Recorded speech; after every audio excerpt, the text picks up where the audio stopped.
It's Furby time! Hello, it's Furby time. Today we're doing a Furby update video and working on the Furbies. It's gonna be so much fun. So, the first thing I have to show you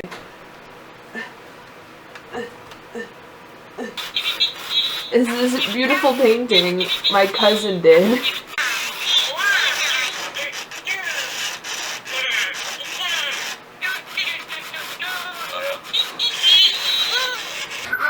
Bogmeat, look. What do you think? She's speechless.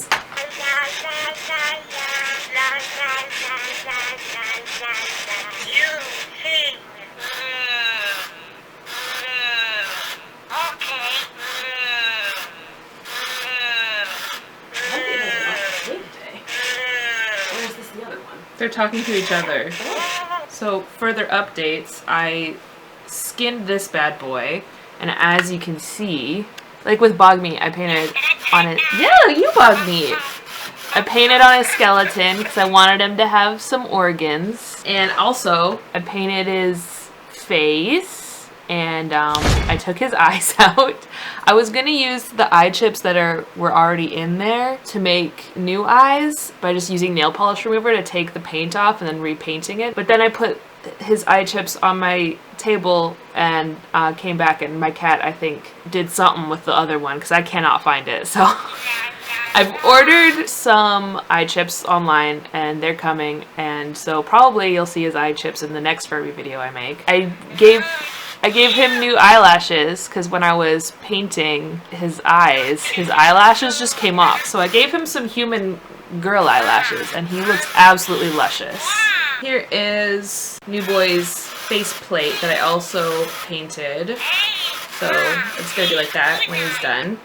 So I can't finish everything with Furby today because I don't have the eye chips, but I am going to sew him a skin today. I tried one time to sew him a skin, but I didn't have a pattern. I just kind of worked off the pieces of his skin that I like tore out and stuff like that and made a pattern based off that, and it turned out weird. So I downloaded a pattern online. I will link to it down below, but that's what I'm basing this off of. The pattern doesn't actually have like construction instructions, but I'm sure I can figure it out. I still haven't longified this guy. I'm gonna make a full video out of longifying him, but I'm gonna finish this Furby first. And then I have one more update, which is that we have another addition to the Furby family.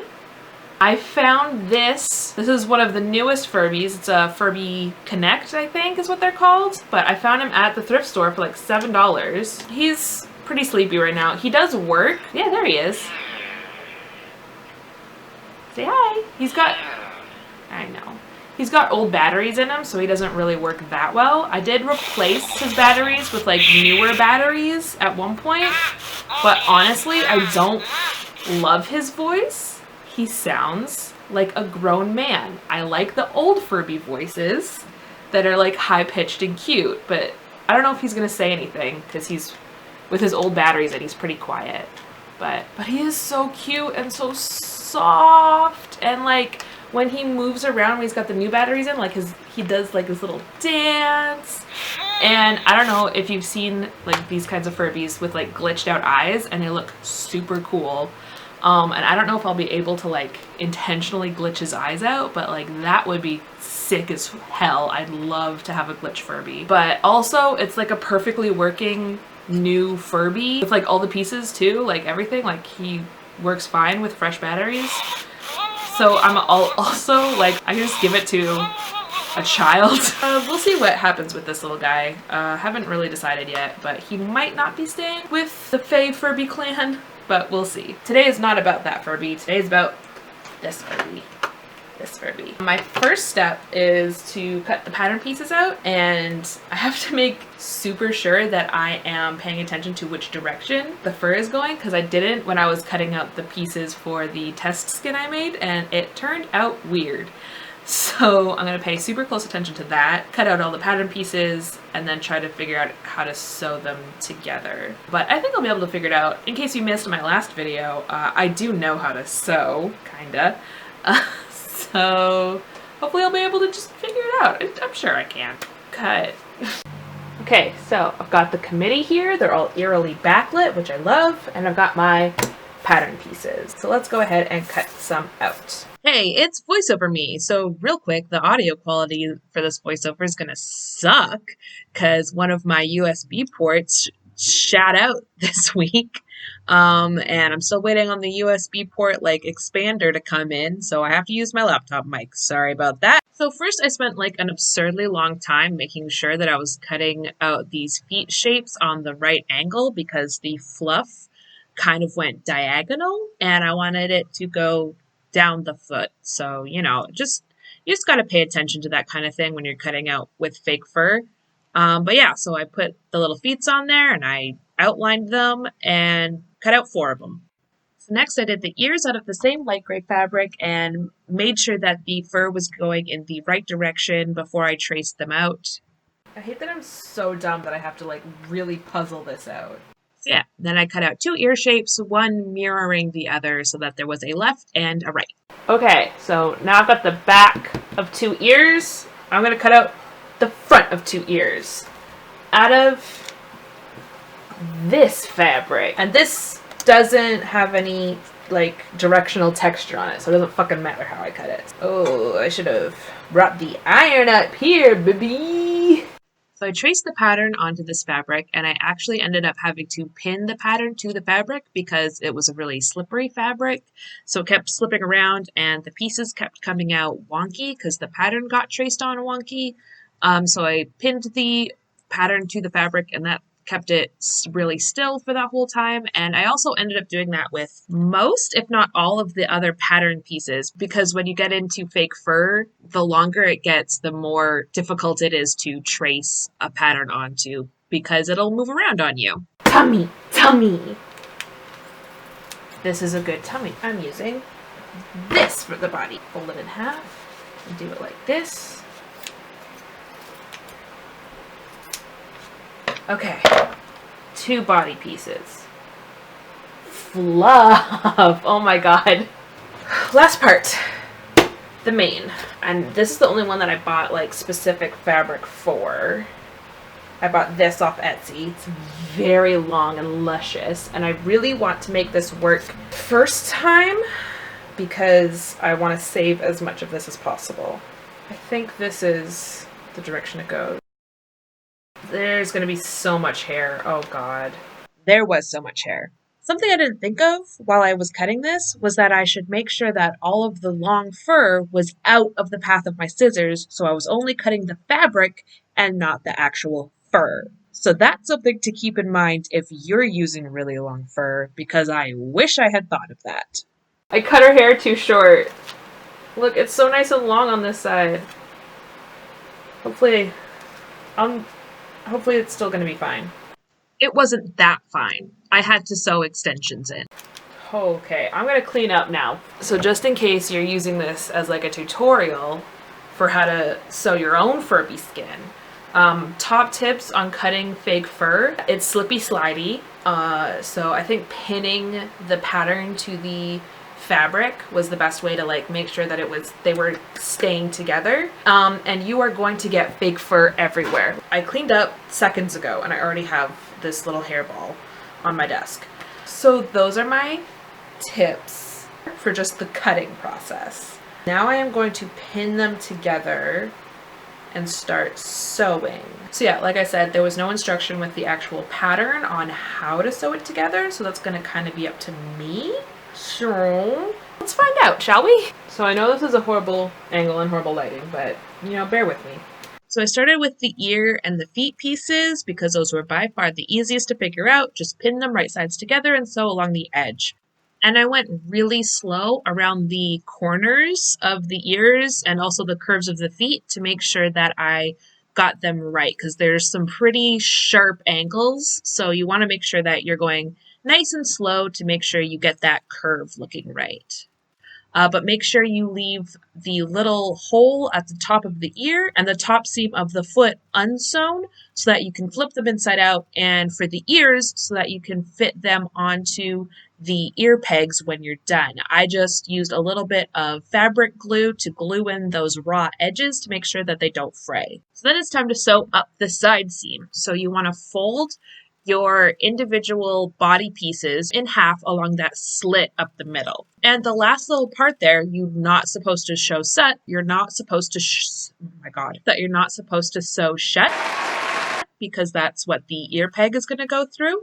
So what I did was used a pin to mark where I should stop sewing on my actual fabric, and then used more fabric glue on the edges to make sure that those didn't fray either. Now the next step is sewing the tummy into the body pieces. So to make sure it fit right, I made sure to try it on my Furby every time I went to sew another seam. So I slipped on the body pieces inside out and then pinned the tummy where it fit properly, right sides together. And sewing the tummy on is a little bit complicated because this is where we start to get into the you're sewing a 3D object kind of thing. So if you look at the pattern, the first thing you're going to sew is along this blue line, but then you're going to have to fold the body piece so that the two green lines match up and sew along that, and you'll end up with like a little point kind of.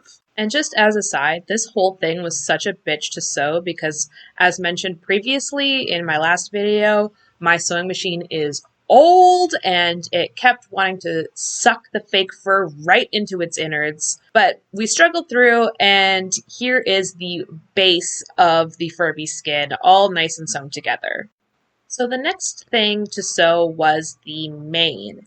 And I did not trust my sewing machine with this. It was a really thick fabric with really long fur. So I figured it would just be way less of a headache to just hand sew it. So first I sewed the two main pieces together along this curve. So once the two main pieces were sewn together, I measured on the Furby and pinned the edges of the mane to the edges of the body pieces. Now don't worry about having it fit your Furby exactly at this point. The mane should have a considerable amount of extra space because I promise there's a reason for that. I just can't verbally explain it, so I'll show you when the time comes.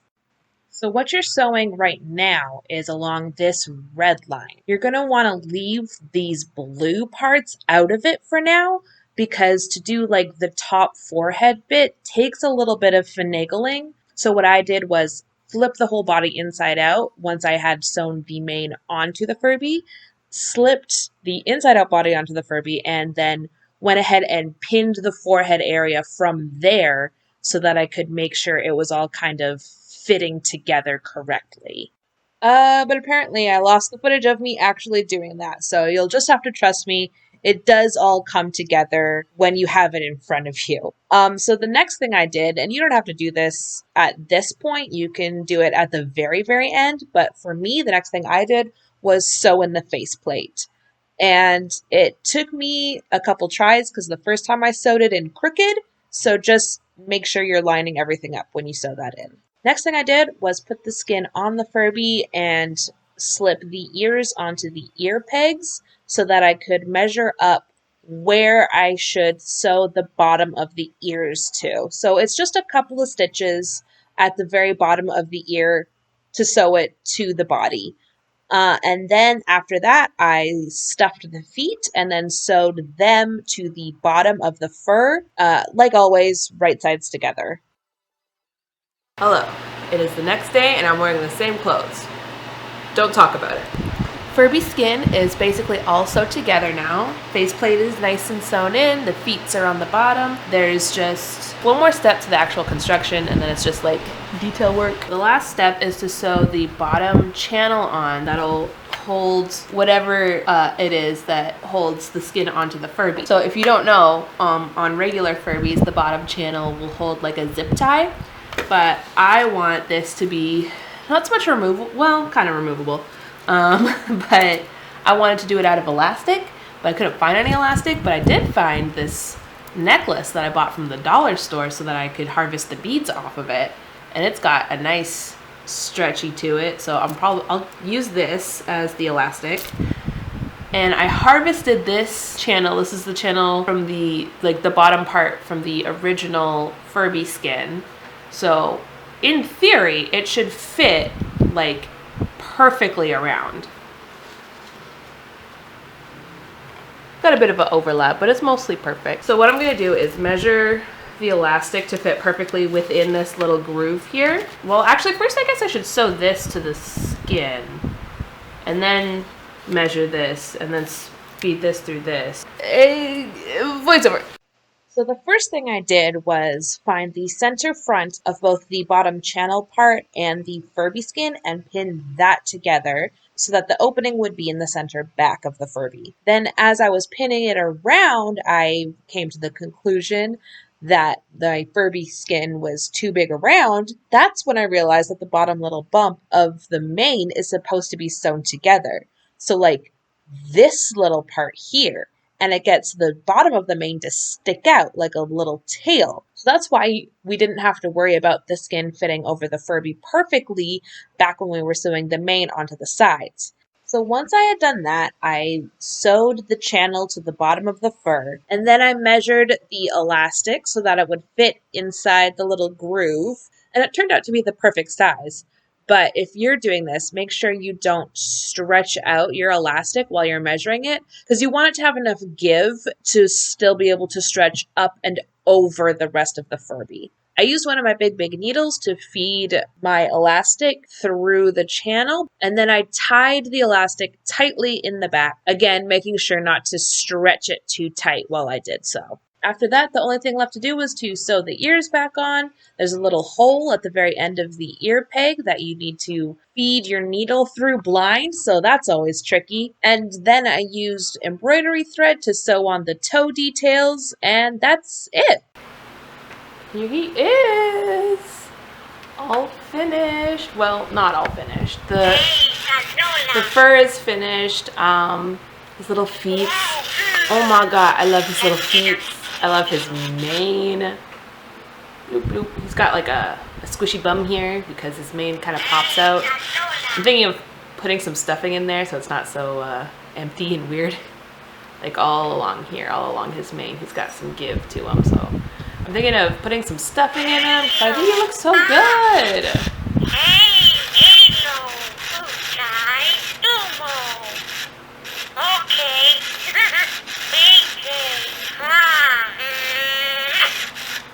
So I have some more plans on other customizations I wanted to do, but I think I'm gonna cut the video there. So that's just the flesh part. And he still needs a name. I don't have a name for him yet, but I'll come up with one. Yeah, there is a little bit of weirdness going on. His tummy is a little bit uneven, and you can kind of see like the faceplate where the stitches weren't super tight. Like usually all that stuff's covered up, but I think it's a little bit because he's not as fluffy as other Furbies. Like I have bogmeat right here. Bogmeat's very, very fluffy. And you can kind of see if you pull the fur back, you can see some of the same spots that you can see on him, but that's okay. He's just a short hair Furby, you know? Yeah, so that's kind of it for this week. Next week won't be a Furby video, but the next Furby video is going to, I think, be the making of the long Furby, and I'll save this guy's further customizations for another time. But yeah, thanks for coming. Just when I want them to start making a bunch of noise for the end of the video, this guy shuts up. Oh, bless